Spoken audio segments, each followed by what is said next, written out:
Un soviétisme débarrassé du communisme, une histoire revisitée pour redonner de la grandeur à la Russie. Voilà quelle aurait été la stratégie de Vladimir Poutine depuis son accession au pouvoir. Mais merci Galia Ackerman d'être avec nous. Cette thèse, vous la défendez justement dans votre nouveau livre. Vous êtes historienne, journaliste, spécialiste de la Russie, hein, c'est votre pays d'origine. Vous publiez donc ce livre, Le Régiment immortel, la guerre sacrée de Poutine aux éditions Premier Parallèle. Régiment immortel, d'abord, Galia Ackerman, qu'est-ce que c'est? Le Régiment immortel est à l'origine, initiative de 3 journalistes qui ont aidé à organiser le premier défilé du Régiment immortel. Voilà. On voit le dernier, justement. À peu près ce que vous voyez ici, mais dans une ville sibérienne de Tomsk. Et c'était simplement pour permettre aux gens de célébrer, en quelque sorte, de commémorer leurs ancêtres qui ont participé à la Seconde Guerre mondiale. Donc, à l'origine, initiative non politique et civile qui a été très vite récupérée par le Kremlin. Voilà ce que c'est. Et pourquoi le Kremlin et Vladimir Poutine ont-ils eu l'idée de récupérer ce régiment immortel, ces cortèges?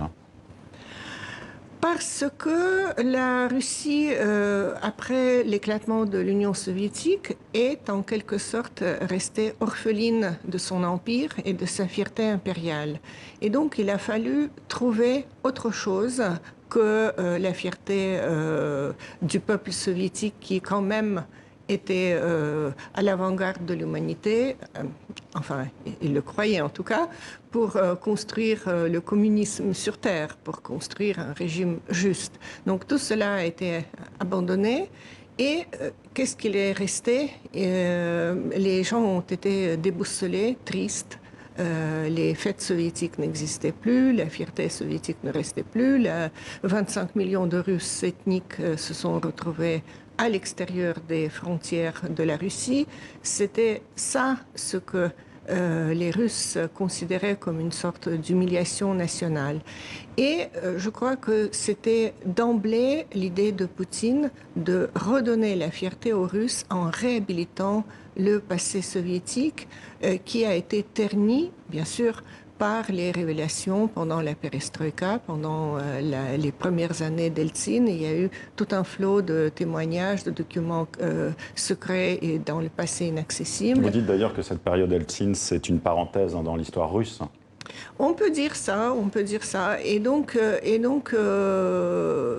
si vous voulez, les gens se sentaient, beaucoup de gens se sentaient mal à l'aise parce que il apparaissait que 3 générations des soviétiques vivaient dans le mensonge. Et donc, ce que Poutine est arrivé à faire, c'est de réhabiliter en quelque sorte le passé soviétique en le lissant, en le débarrassant. Et en réhabilitant même Staline. Et en réhabilitant même Staline.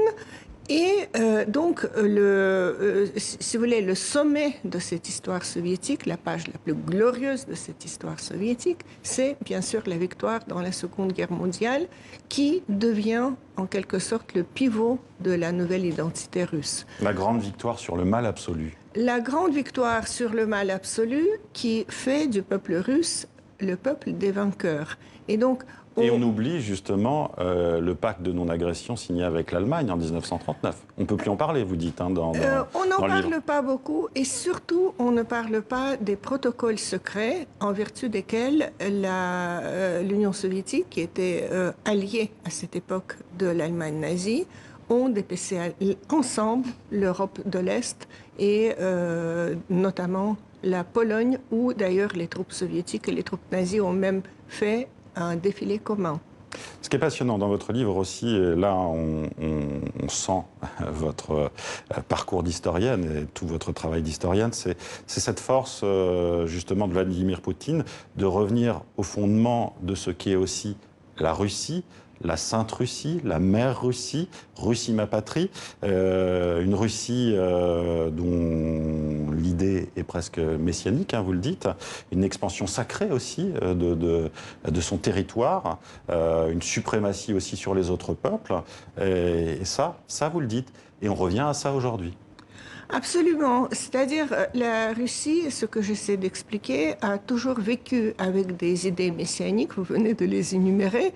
Les idées pouvaient changer au fil du temps, mais il y avait toujours une sorte de vocation suprême de la Russie. Porter la lumière, mener les autres peuples, défendre les Slaves, etc. Et donc aujourd'hui, on revient à cette idée parce que le peuple qui a vaincu le plus grand mal porte en quelque sorte en lui le grand bien et qui lui donne les droits de gérer, par exemple, les affaires dans l'Europe et dans le monde d'aujourd'hui. Une expansion sacrée qui permet aussi l'annexion de la Crimée, par exemple.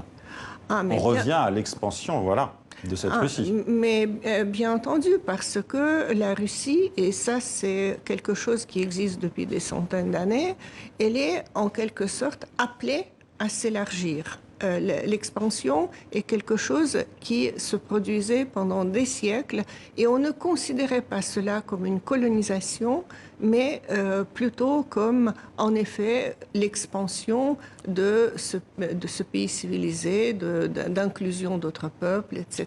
Et alors, ce qui est passionnant aussi dans votre livre, c'est que vous citez les maîtres à penser de Vladimir Poutine, ceux qui, justement, construisent le grand mythe d'une Eurasie, justement, en expansion, d'un empire eurasien. Vous citez Alexandre Douguine, Alexandre Prokhanov, Sergueï Kourguignan. Quelles sont leurs idées exactement ? Les idées ne sont pas tout à fait les mêmes. J'ai pris quelques-uns des plus connus. En fait, il y a toute une multitude aujourd'hui d'idées qui tournent grosso modo autour de deux pôles. C'est soit tout simplement la reconstruction de l'Union soviétique, et sinon pas de toute l'Union soviétique, au moins des peuples slaves. Et peut-être aussi donc avec le Kazakhstan où il y a encore une population russophone assez importante.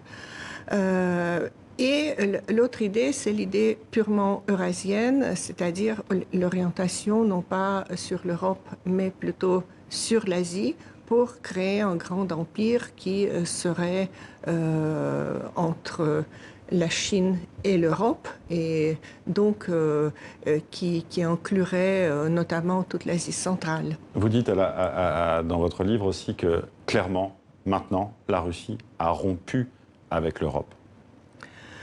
Elle a rompu avec l'Europe, en tout cas l'Europe unie ne l'arrange absolument pas. C'est pour cela que la propagande russe et le régime russe soutiennent très fortement tous les mouvements eurosceptiques, les mouvements d'extrême droite, les mouvements aussi d'extrême gauche, mais plutôt d'extrême droite.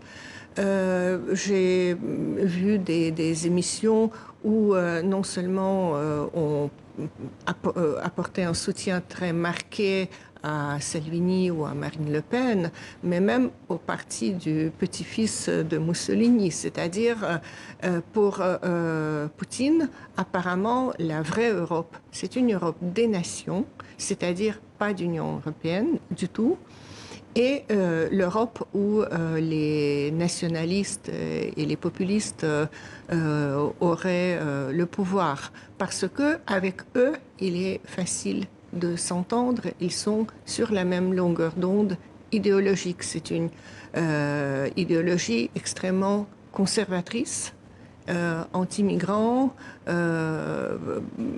moralisatrice, et surtout qui détacherait durablement et en permanence peut-être l'Europe des États-Unis.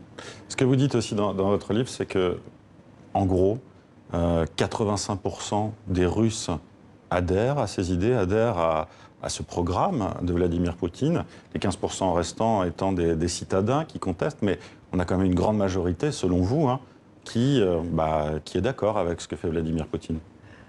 Vous savez, c'est un chiffre variable. Je pense qu'on peut parler plutôt de 15% qui n'acceptent pas Vladimir Poutine, et c'est en effet l'intelligentsia, la classe moyenne. Mais ces 85% restants, C'est plus composite. C'est plus composite parce que pour certaines choses, ils soutiennent complètement Poutine. Pour d'autres choses, comme par exemple, maintenant, il y a eu une réforme des retraites avec un relèvement d'âge de retraite assez brutal. Et donc là, ça a produit un certain mécontentement. Mais grosso modo, globalement, c'est quand même la majorité de la population qui est acquise aux thèses poutiniennes. Pour vous aujourd'hui, et c'est comme ça que vous terminez votre livre, le plus grand crime du régime poutinien contre son propre peuple, c'est d'embrigader les enfants. Oui, vous avez vu même dans les images de ce régiment immortel des enfants déguisés en soldats. Moi, je pense que l'idée d'enfants soldats est une idée extrêmement pernicieuse. Et bien sûr, c'est pas seulement le carnaval, le déguisement pour les fêtes ou pour la marche du régiment immortel, c'est aussi tout un mouvement de ce qu'on appelle la jeune armée, c'est-à-dire une organisation paramilitaire de jeunesse dont chaque groupe est affilié à une unité de l'armée. Ils sont 500 000 déjà. Il y a aussi des sociétés militaro-historiques qui font avec des jeunes des grandes reconstructions de batailles. Il y a des normatifs, maintenant des normes aussi paramilitaires qu'il faut passer quand on est à l'école, etc. C'est-à-dire il y a une militarisation par différents moyens des jeunes. Et cet embrigadement, je pense que c'est quelque chose de très dangereux et mauvais pour l'avenir de ces enfants. Merci Galia Ackerman d'avoir été avec nous. Je rappelle que votre livre, Le Régiment immortel, la guerre sacrée de Poutine, est publié aux éditions Premier Parallèle. Merci d'avoir été avec nous. Merci.